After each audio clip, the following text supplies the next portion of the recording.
Hello everybody, my name is Mr. Hat, and today we are going over Seed of Chucky, the last Stitch-Face Chucky that Stitch-faced the entire time. The entire time. And the next one, he's going back to the old school look, and then Cult of Chucky, for the most part, he's still regular face. So yeah, this is really the last Stitch-Face Chucky throughout. This is the one that a lot of people hate, and I didn't know that until the internet, that everyone despised this movie. I thought it was okay, and I liked it when I saw it at theaters, and then it kind of just got worse as I got to be an adult and looked at things more critically. Even Roger Ebert gave this movie 2 out of 4 stars. Is that his version of bad? I'm surprised he gave it 2. I thought he gave it 1. This movie is directed by Don Mancini. This is when he took charge of the franchise and decided to take it in this new direction. And he goes on to direct the 6th one and 7th one and the TV series that they're working on and whatever else they're going to do. Now, the writers of this movie were a group of manatees in a tank with idea balls. Of course, it all makes sense now. That's the only thing I can think of to explain this shitty movie. Now, interestingly enough, after Bride of Chucky came out, within like a couple of days after its release, they already were going to make this movie. It was in like pre-production. The script was already written, like first draft. Don Mancini sent it out. Universal looked at it, said, this is gay. They scrapped it. They didn't like it. They were like, we want a killer son. That's what you're promising us with the end of this movie. So that's what we want. And Don Mancini was like, nope, I want to do this whole gender dysphoria thing where a guy doesn't, or a girl, whatever, doesn't know what gender he is. That's the direction he wanted to take it. So they're like, nope. And then one day, Focus Features, or whatever that company's called, they released a movie called Cabin Fever, and it made a lot of money, helped that company or whatever, and they decided to pick up Seed of Chucky to make it. Even though it was called Son of Chucky at some point, still is in Latin America, but they changed it to Seed of Chucky, and you know why, because there is no son in this movie, or daughter. We don't know what the fuck this thing is. But yeah, so I guess in a way you can thank Cabin Fever for Seed of Chucky existing. Thank you, Cabin Fever. Thank you, Eli Roth. And now we got this movie about Glen / Glenda, which is also, what, a homage to some 1950s film I never saw. About the same thing, gender dysphoria. Was that what that movie's about too? Because that's pretty way back then, like before gender issues were even a thing talked about. Even in 2004, this movie is before its time. Like, the whole gender issue wasn't really a big thing until like 2014, I feel like. And this came out in 2004. But this movie tells the story about, yeah, Glenda. It's not even a Chucky movie. It's not about Chucky. He's like secondary. He's not even the main character. It's Glenda, about wanting to find his parents and, you know, find out what he is, who he is, where he came from, and find his place in life, whatever, blah, blah, blah. And meanwhile, I got this, like, whole family, like, struggle situation where it's, like, you know, alcoholism except murder. And yeah, pretty simple story. Dolls want to get into humans. Meanwhile, Glen / Glenda doesn't know what he wants to be. Or she, whatever. I'm gonna call him he, alright, because it's played by a fucking male actor. This is the most hated film of them all, so let's shit all over this movie in this week's Horror Franchise Wednesday.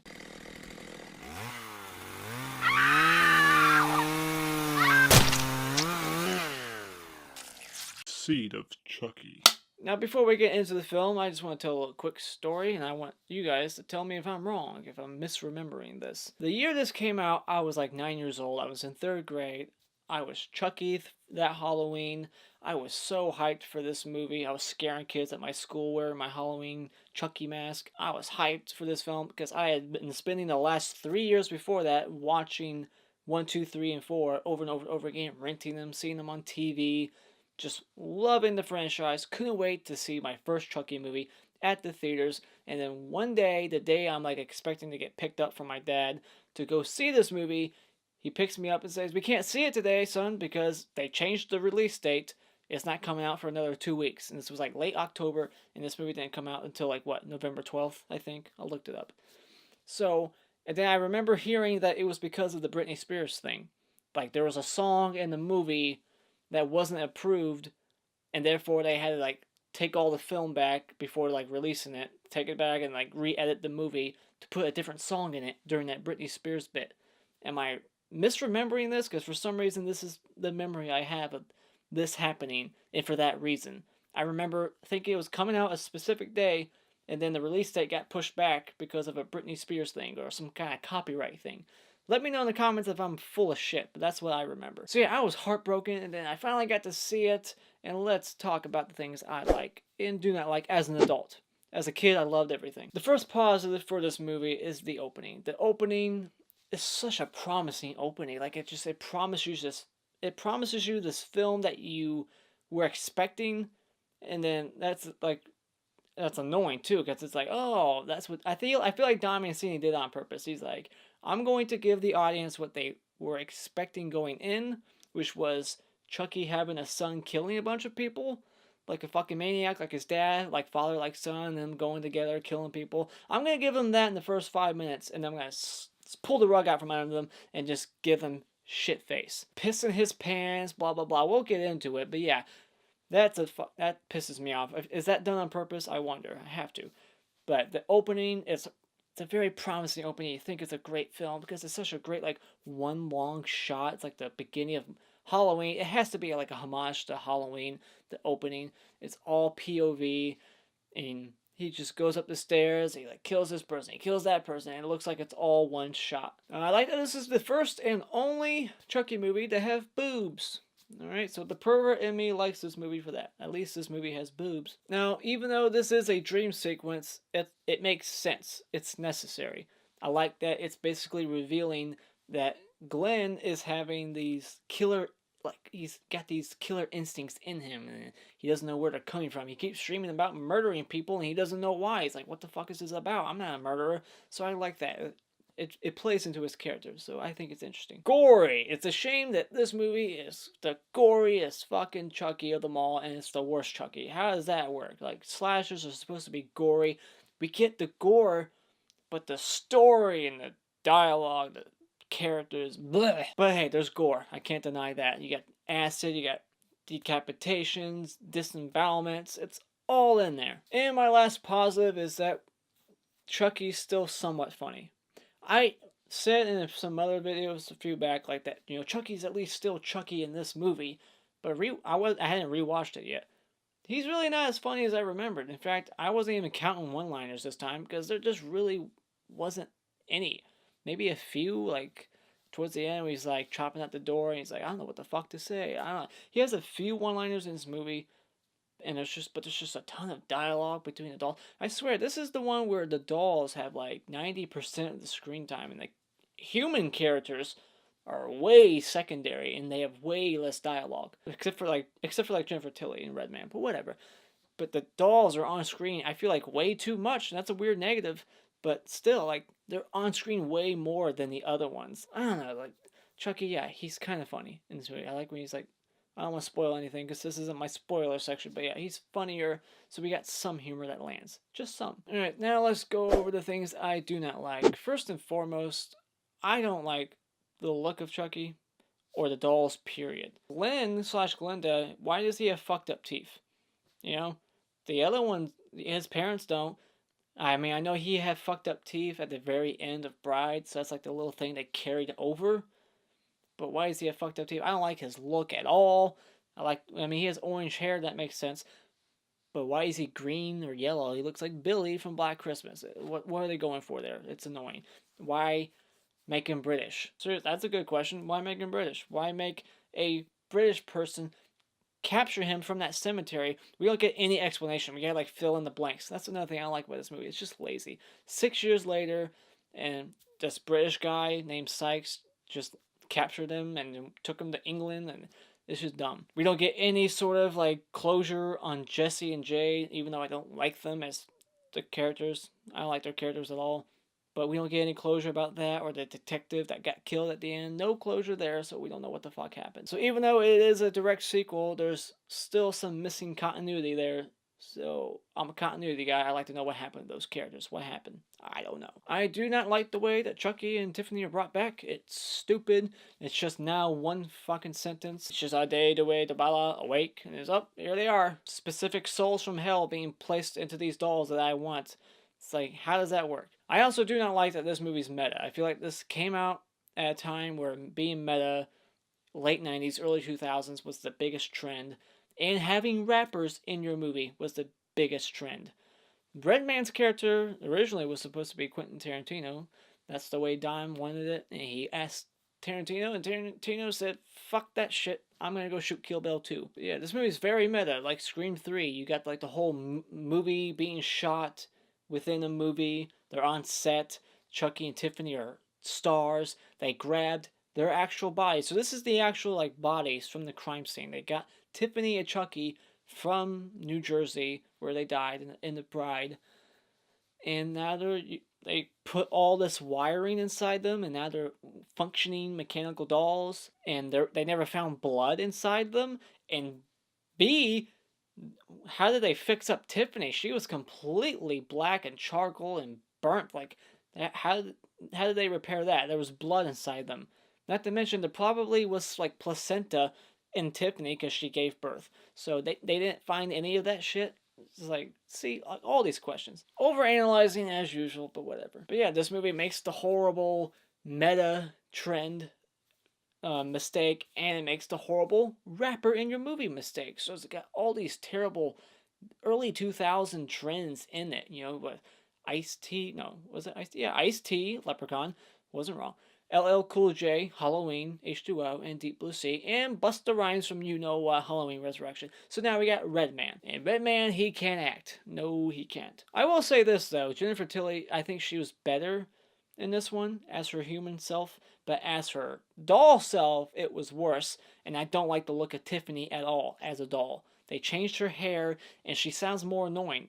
Same voice, but still somehow, I don't know, is it the lines, the line delivery? Something about Tiffany in this movie was way more annoying to me than what I remembered. She was annoying. I just wanted her to shut up.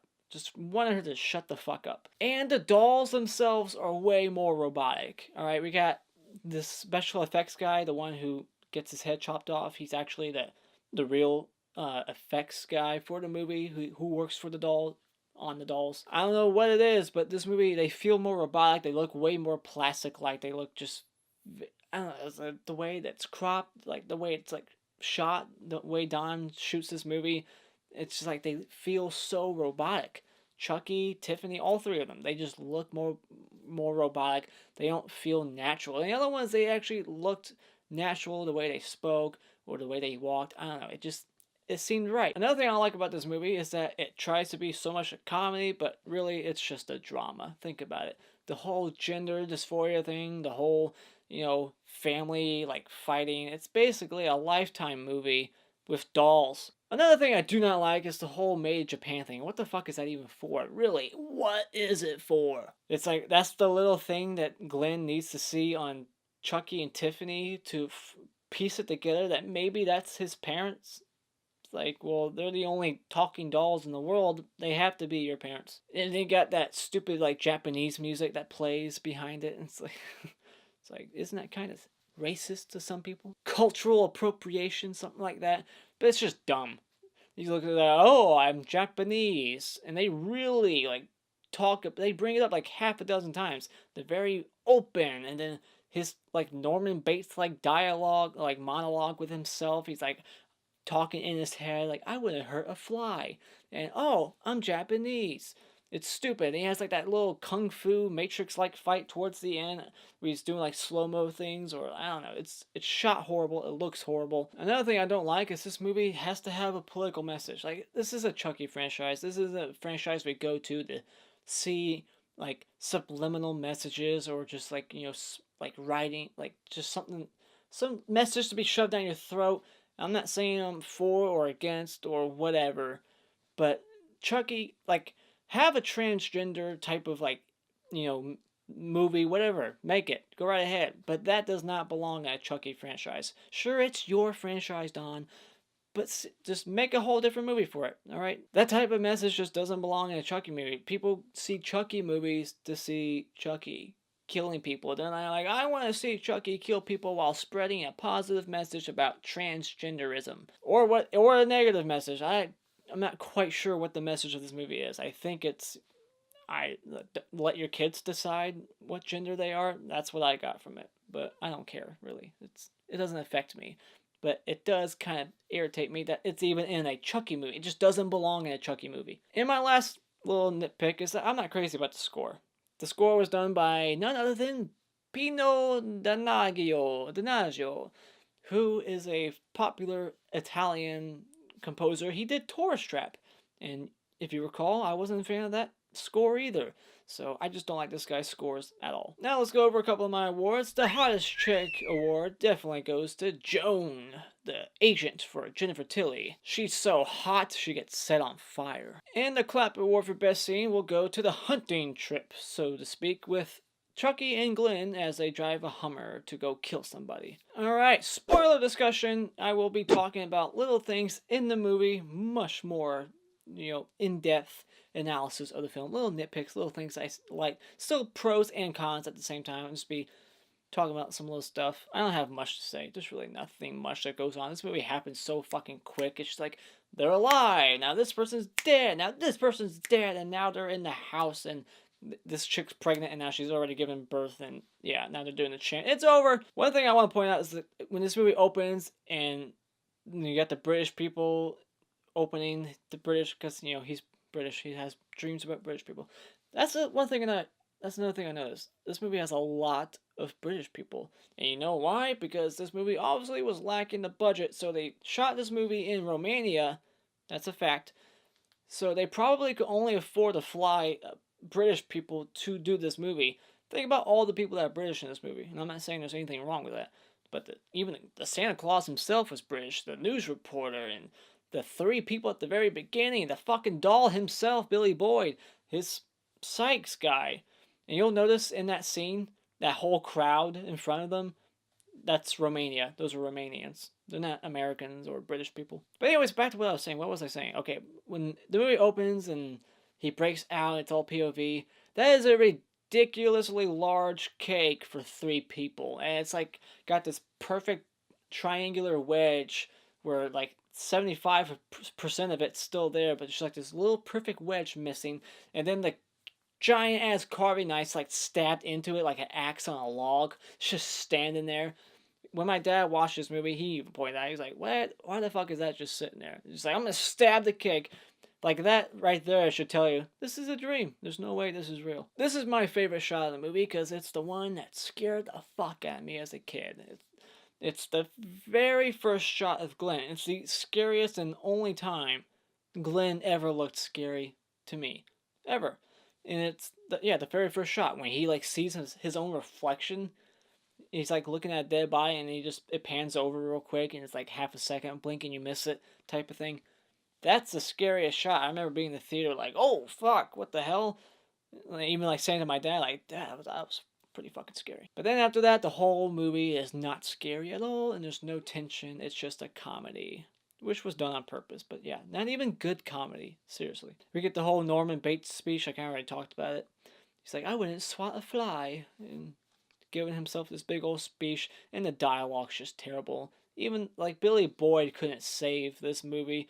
The lines he's given, it's terrible. I wonder what my parents were really like. And then we flash forward to his parents killing Santa Claus, and Chucky's like malfunctioning. Like, you have any idea that can fuck with people's minds? It's kind of funny. He's killing Santa. I wish we could actually see like what that movie was going to look like. And I like how the the Santa Claus, the actor, he gets up, he's like, this is bloody ridiculous, because he's British. A lot of people are British in this movie. Joan, Jennifer Tilly's agent, British. Jennifer Tilly's lawyer at the very end, British. But I like how the Santa Claus, he gets up like, I deserve better than this. I'm like an A-list actor. It's like, why the fuck are you in a killer doll movie? This is like a B movie. Don't act like you're all high and mighty. You're a nobody. I already said how, they brought the real dolls back to make this movie and they somehow fixed up Tiffany to look normal again. Maybe that explains her new hairdo, but how did they have Chucky's voice?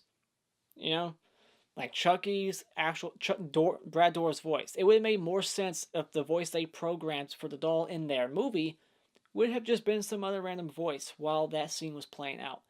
And it would have made sense to the viewer. Like, oh, I know why. Now it's just like, really, how the fuck do they have Brad Dourif's voice playing that doll? You know what I mean? Like, it makes no sense. That can't happen. The shot of Glen running from Sykes is hilariously bad. And then we get this like Indiana Jones moment where it's like showing him flying from the UK to America. He somehow shipped himself like Chucky in Part 3 did. Like, I don't know how he's shipping himself anywhere. I guess he's not that human. He doesn't need to breathe. See what I mean? Like, explain the rules of this shit. Is he human or not? I like that this movie kind of touches base on the fact that there are actors and actresses out there that are sleeping for roles. And I find it very funny that Jennifer Tilly is trying to sleep with the director so she can get the part of the Virgin Mary. So she's not a virgin, that's for sure. Okay, then we get the amulet chant resurrection. And this is just bullshit. How the fuck does he have this chant amulet? Who gave it to him? Did Sykes give it to him? Why did he keep it around from the day he was born? Why was Sykes at that cemetery? Like, I need this stuff. Like, this isn't something that I can just fill in the blanks. You have to like you have to do some major stretching of like logic. Oh, Sykes flew to America one day and was just at the cemetery, picked up the doll after he killed that detective, and didn't get killed by the doll. I don't know. Then he just found the amulet and took it. It's just stupid. And then he just reads one line off of it, and now they're back. And they just don't immediately like question who Glen is. And then it takes him so long. Or it takes him to the fucking Japanese thing to figure out like, oh, that's our son. No shit. Tiffany should know. That's the last thing she should remember from the last time she was alive was giving birth. She should know that the talking doll in front of her is her son. I can understand maybe Chucky being confused, but not Tiffany. Then we get the Tony Gardner decapitation. Tony Gardner, the effects guy. Okay, here's another thing. They just got resurrected.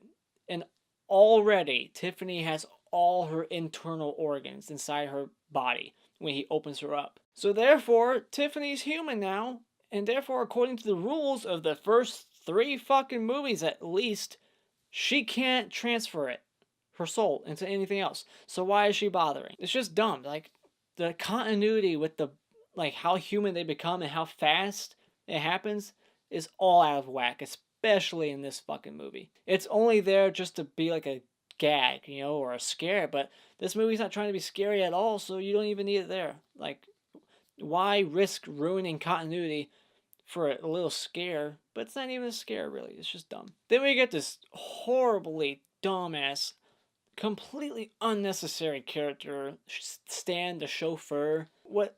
I don't get him. His character's so dumb. It's supposed to be funny, but it's not funny. His whole character, the whole movie, is saying to himself, I love you. I love you. I love you, Tiffany. Or Jennifer. Whatever. Just all the time. And he's, like, making out with her, and apparently been making out with her for months.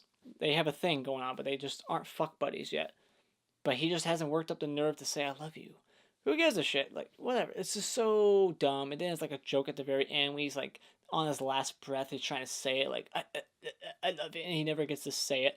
I'm pretty sure she got the gist of what he was trying to say. Interesting fact, my dad was a chauffeur for a brief moment. When I was a kid, I used to have a limousine. All the kids at my school thought I was filthy rich, my family, because we had a limo. That's not true. Limos don't mean you're rich. Tiffany talks about Redman, I think, in the back of the limo. At some point, she's talking about Redman. But that's impossible because she's never met this guy. So just want to throw that out there. That's the plot, whatever's going on. And then the same thing for Chucky about Joan. Towards the end, when he's like looking out and Joan's, knocking at the door trying to get in. He's like, it's the nosy bitch Joan. It's like, you don't know her name. You don't know who the fuck she is. You haven't seen her. You've been upstairs jacking off all day. I find it interesting that Chucky wants to be a pro again. For a little callback to part 3, he wants to be Redman now. I like that Chucky, he looks at all these magazines. This is like one of the only jokes that's actually kind of funny. He looks at all these magazines because he needs to jerk off, and we see Tiffany's plastic boobs too. And the one thing that he wants to jack off to, not normal porno, but Fangoria. Which makes me ask, why does Jennifer Tilly have Fangoria magazines in her house? It's just kind of odd, don't you think? And then we get my favorite scene, the hunting trip. He takes his son out hunting, and this is when they're driving. I said this in Bride, when I was pointing out the fact that it was bullshit that they even needed someone else to drive them to the cemetery. They could have just drove themselves, because now Chucky's driving with his son, working the steering wheel while the son's working the pedals. Oops, I did it again. And this is another moment where Chucky gets to flip someone off. This time it's Britney Spears, and this woman almost looks exactly like Britney Spears to me. And this is probably my favorite one-liner from the movie, because there's really not that many. It's, oops, I did it again, after he kills her. And that is a joke that will eventually, probably already has, age poorly. Like if a 12-year-old started watching this movie now, that person wouldn't understand that joke at all. They'd be like, huh, what, who's that? I like that the voodoo pregnancy is actually continuity, because at the end of Bride we find out that voodoo pregnancy is very quick, and they carry that into this one at least. So there's some continuity. I do find it very convenient that Jennifer Tilly finds that the previous night when she gets bonked in the head by the Tiffany doll, she just conveniently passes it all off as a dream. But if she had convinced herself that that shit really happened, she wouldn't come back home. She would have left immediately and never came back. And then Tiffany and Chucky would have been stuck in the attic going, shit, where's Jennifer? But nope, she's like, it's just a dream, so I'm going to stay here tonight and get fucking tied up and killed. I like how Tiffany calls the cop's wife from Bride of Chucky, the cop that she killed at the beginning, she calls his wife and is like apologizing for murdering him. And then the wife's like going like hysterical. That's another little moment that's actually kind of funny. And then we get the Red Man death. But before I get into that, I want to point out that's a shit ton of food. That is a shit ton of food on that table for Red Man and Jennifer alone. Who cooked all that fucking food? Was it Jennifer? But yeah, we get to see Red Man die, and we get to find out that intestines are very hot and steamy. They hit the ground, there's all kinds of steam coming off of them. So we don't get to find out the fate of Jesse and Jade, but we do get to find out the fate of Martha Stewart. Now she's being executed. Chucky and Tiffany are watching TV, and it's like, Martha Stewart is going to be executed today for blah blah blah. It's like, wow. For what? That tax invasion thing that she did? Then we get that like the split phone call scene. And it reminded me of Cult of Chucky, where he did the same thing. Don Mancini is apparently a fan of split screens in his movies. Apparently, Glen's a big fan of The Room because he starts to quote it by saying, "You're tearing me apart, Lisa. You're tearing me apart!" Something that's very interesting about this movie, this is the movie where Chucky decides he doesn't even want to be a human anymore. Now, I like that idea. I like that, it's ballsy, it's a new direction. But they just did it wrong. Or I guess Don, he's in charge of this movie, wrote it and directed it. So he's completely in charge of the story. But that would have been interesting if he had like come to that conclusion when he woke up and saw the movie set. And he was like, wow, they're making a movie about me? I'm a star. I'll be a doll then. That would have made sense, and I would have appreciated it that way. But instead, they have him go through the struggle throughout the whole fucking movie, trying to get Red Man. Or that doesn't work, so he has to get the chauffeur. And it's like, he's going through all this trouble, doing the voodoo pregnancy thing, and then at the 11th hour, like mid-chant, Tiffany stops him because she's interrupting like a dumb bitch. Like, wait, we gotta do it. It's like, why didn't you discuss that shit beforehand? But then he's just like, fuck it, I'm done. Like, I have these people tied up. I could clearly get in this guy's body right now. Not gonna do it. Convenience. Just changes his mind out of the blue on a drop of a dime, just like that. That could have been a great, like, new thing for this movie if it was at the, like I said, earlier in the movie, but it's at the very end after all this struggle, especially the first 3-4 movies. So, like, this new, like, change of character for Chucky kind of, like, ruins those first 4 movies, or it just kind of makes you go back and go, why did he just wasted all 4 movies trying to be a human, and now he's like, fuck it, I don't want to try anymore. Ballsy, but not done the right way, not executed nowhere near as good as it could have been. And then Tiffany makes the fatal mistake of divorcing him right then and there. Like, I don't know who the fuck you are. She's basically speaking for the audience. Like, at that moment, a lot of people were probably thinking the same thing. Like, yeah, I don't know who the fuck this guy is anymore. He doesn't want to be a human no more? What the fuck? That's not Chucky. I like when he throws the knife at the chauffeur's chest. Immediately, this is movie stuff right here.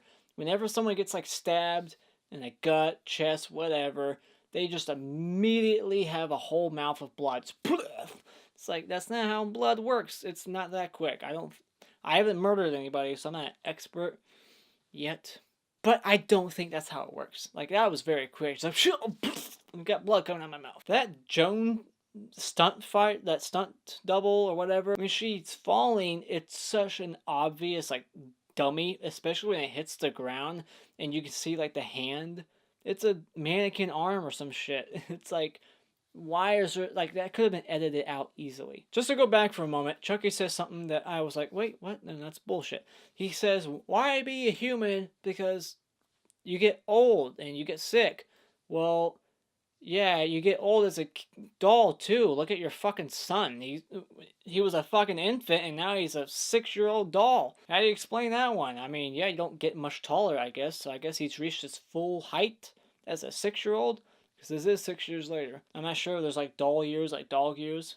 Is every year like 7 to them? I guess not, because according to Chucky, you don't get old. But that's bullshit because Glen clearly grew up. So, major plot hole right there. He didn't have to say that. That line could have been taken out. He could have just been like, well, you can't get sick. But you can fuck, you can jack off, you can drink wine in the back of a limousine, and all kinds of shit. But you can't get old. But clearly you can't get old. The cops take forever to get to this fucking place. I just want to point that out. And then somehow Jennifer Tilly just gets cleared of all charges.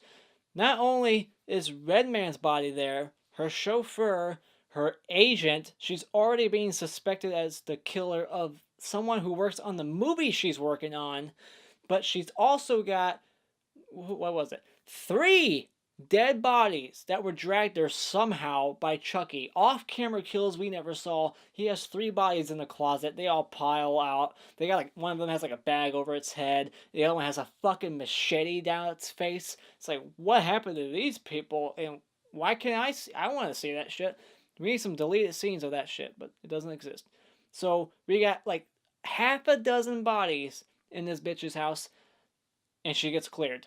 Like, well, we can't find any fingerprints, so you're free to go. The whole Glenda having 2 souls to put in 2 dolls, it's never like set outright like, yes, Glen has 2 souls, and he is now Glen and Glenda in those twin babies at the end. But is he? I have no idea. It's never said outright, and we've never seen Glen since this movie. So we've never gotten confirmation. I do like the Shining moment where he's chopping the door and he's like about to say, here's Chucky, but then he just says, I don't know what the fuck to say. I like how no one in the hospital not only didn't see Glen and Tiffany break into the hospital, but nobody saw Chucky break into the hospital with an axe, and no one sees him chopping at the door of a woman who is clearly the number 1 suspect of half a dozen murders. There would be a cop outside the door, and she would be handcuffed to her fucking bed. And then we get the kung fu thing. It's so fucking stupid. But also, we get Tiffany. She actually successfully switches, I suppose. If so, why was she giving that dumb speech to Glen like it was Tiffany? Like, that speech felt like it came from Tiffany, but apparently they switched right before the axe hit her head. So therefore, that's Jennifer Tilly giving that speech.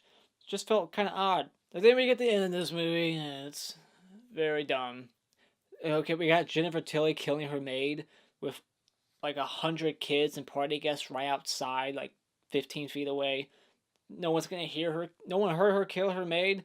For what reason? Because she's quitting? So the fuck what? And then we get the stupidest, cheapest thing you can do in a horror movie, and that's the final scare that makes no sense. What, Chucky mailed his one arm to Glen 5 years later or some shit? Like, I think that's what they said, 5-6 years later. And I like how the arm is stump, like it's like a rubber ball head that can like hook and attach to the body. Even though Chucky clearly, when he died, was filled with blood and organs and limbs and bones when he got his arms and legs chopped off. So now his arm in the fucking box clearly looked like it never had blood or any traces of human anatomy or flesh at all. Like, it's just like, it makes no sense. Like, no continuity within the film itself. I guess to throw one tiny little fucking positive is that we get these freeze frame credits, and it reminds me of Chopping Mall. There. I like Chopping Mall, so if anything can remind me of Chopping Mall, a little bit of a bonus point. But yeah, that's the end of See a Chucky. I was surprised how unentertained I was this viewing. Like, I remember this movie being funny, like, actually a decent time. It's not terrible still. I don't think there's a terrible Chucky movie. People fucking hate this movie. But I'm not on that level. I'm just like on a disappointed level because Bride of Chucky promised or like set this thing up to be like, you know, we could have a killer son duo with the Chucky. So it was like this promising thing that like it just completely Don Mancini squandered that whole idea, like just completely ruined it. We could have had an awesome Chucky son killer rampage movie, not taking itself serious, not having some weird political or like transgender a message behind it, just a straightforward comedy slasher. But no, the jokes weren't really that funny. The characters were all miserable. Jennifer Tilly, she's the main girl. Everyone else has small roles and they're just uninteresting. So Jennifer Tilly is your main focus and Glen, and they're not interesting at all. Glen is one of the worst characters in horror ever. He's completely uninteresting. So what? He thinks he doesn't know what he is because they pull down his pants and he doesn't have a plastic dick or a plastic vagina. Of course he doesn't. Big disappointment, big letdown. Such a promising idea at the very end of Bride. You had to wait 6 years for this fucking movie to come out. Just like that wait in between Halloween 4 or 5 and 6. That's what Chucky fans had to go through between 4 and 5. It's a big fucking disappointment. So therefore, I gotta say when it comes to Seed of Chucky, despite how cool the kills might be, just look them up online because this movie is wasted time. The Mr. Hat Award for Best Kill is going to go to Tony Gardner, the effects guy who gets his head chopped off with the wire. Comes with a cheesy one-liner from Tiffany, and lots and lots of blood squirting out of his neck as Tiffany and Chucky make out. It's very fucked up. And the Mr. Twig Award for Worst Kill goes to Stan. I fucking hate you. And those are my thoughts on Seed of Chucky. Do you hate this movie just like everybody else, or are you in the minority and actually appreciate this film for what it is? Do you like the message behind it? Do you like Glen or Glenda? Defend it in the comments below. Follow me on social media if you wish to do so. I'm always on there. Just joking. I'm not. And like this video, share it with all your friends. Tell them all about me. Go right ahead. I don't care. And you can become a subscriber today just by clicking on my cartoon face in about 5 seconds to see more content. And until next time, I'll see you soon.